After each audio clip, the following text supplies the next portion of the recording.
welcome back to turn 3.3, the Japanese turn. I'm your host, Panzer King, here in the Lion's Den, bringing you Operation Winter Solace. So, what is Japan going to do this turn? Well, Japan's going to do a little bit more than it did last turn. And what I mean by that, as I roll up my sleeves, Japan is going to complete some major vessels here.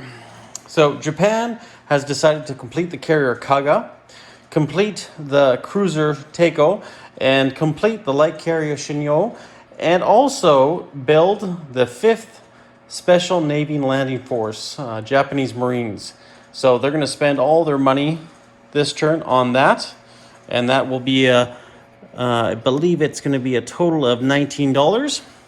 On top of that, we have two tech rolls, 1717. Now, what is Japan going to roll for those tech rolls?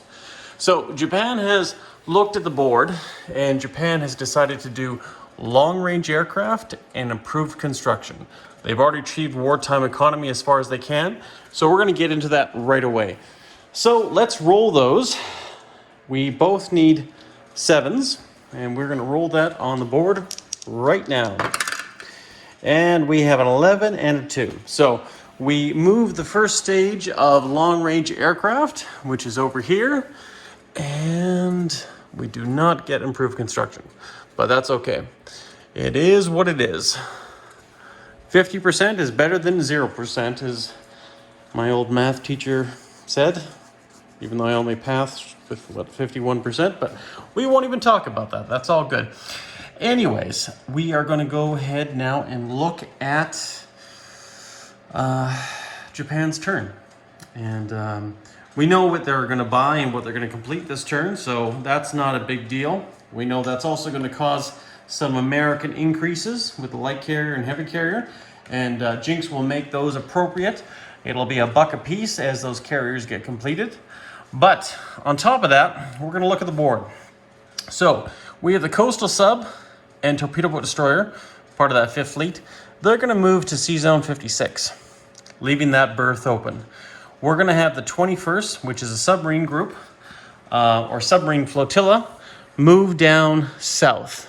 And we're going to go down to Formosa, and that's where that submarine flotilla is going to be.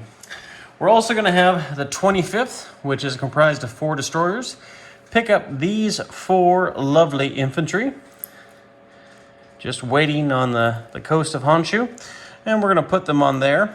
They're also going to be shipping away, as you might say, and heading down on to Formosa. They'll end up landing on Formosa and meet up with the lovely ladies there, and have a wonderful time doing that. And that is the 25th. Now, the rest of the fleet is still going to stay in home waters because it's going to link up with the ships that are going to be completed. Japan has no attacks planned this turn, so I just want to make that clear. So, that being said, all of these fighters and tactical bombers here are going to fly out into the ocean here and land on their carriers. Actually, the tactical bomber is going to stay in Tokyo, sorry. This fighter here down in Formosa, however, is going to come up and land on a carrier as well. What carrier that is, you might ask? Well, we have now officially completed 3 new ships. 1 capital and 2 minor ships. And that is, as I said before, the Shinyu, a cruiser, and of course, the famous carrier, Kaga. So now the Kaga is going to be placed on the 5th fleet as part of her new group. And she's also going to have a support vessel, which is that new cruiser we just developed. On top of that, we're also going to be linking this Shinyo light carrier with the Nagato. So now we have 1 fighter that will be landing on the Shinyo. And we have a fighter and a tactical bomber going to be landing on the Kaga.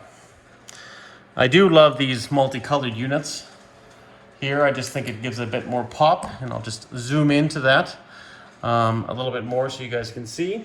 You see the green zeros and the white zeros, as well as the Val dive bombers. So yeah, it just looks really good. And of course, we got our capital ships here. And I love how they're named because it just once again, just brings a little bit more realism to the historical value of the whole thing. So, C-Zone, sorry, I'll have to double check there. C-Zone 89 now has the Japanese 25th Destroyer Flotilla and also has the 21st Submarine Flotilla, currently, right now.